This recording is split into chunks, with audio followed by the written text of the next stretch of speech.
So call me Lord Change, and I'm here appreciating this free platform to bore you to death. Please don't die before I'm done. I wish I was funny, but I'm not.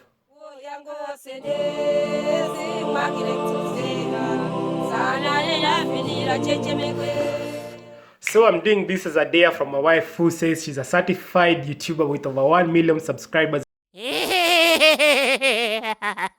And if I can beat a subscription in less than 1 month, then I'm a certified African gangster and can go, and she gives me a pass to get a second one as per my tradition.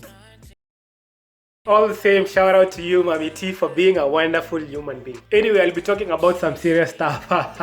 From my own perspective, that is. Quarantine and COVID-19 altogether got us really messed up, and I do hear some people do get some desired therapies by talking about it on camera, and I do happen to be one of them. Anxiety from not knowing what's next itself can be a killer, so I'm taking this opportunity to encourage those that can to take up video recording and try out their forms of therapies just like myself. So let's get started. The first individuals I would like to call them out are the two French doctors for suggesting that the COVID-19 vaccine should first of all be tested on Africans.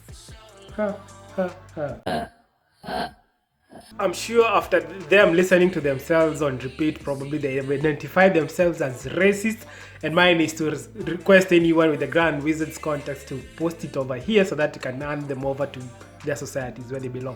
Also, shout out to the two Chelsea legends Didier Drogba and Samuel Eto'o for standing out and calling these guys and putting them in their place.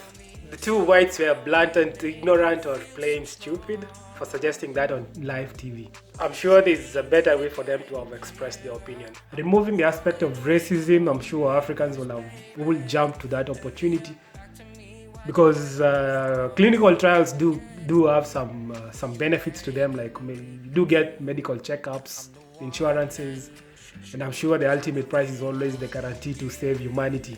Oh, not forgetting HIV clinical trials mostly happen in Africa for the same reasons those two white people gave.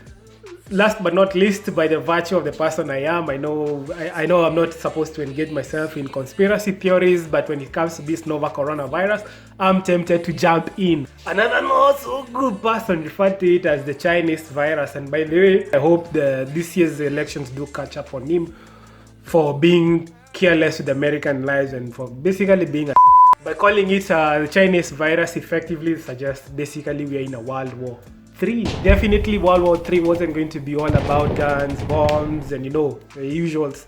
And surprisingly, the countries that we expected to be better prepared were caught pants down, just like the rest of us. Big up to Deutschland, previous war losers, for being better prepared this time round. As for a start, they had over 25,000 ICU beds in the start of this war. And that proved quite essential, but as we all know, the EU bloc will eventually come dragging them down. My prayer goes out to African nations to get it right this time round, as our numbers are still controllable and we have the Chinese guys by our side. Oh yes, we do need them. So let me now state that my first meal after the last soldier is home, healthy, and all the restrictions are removed, will be at an authentic African restaurant.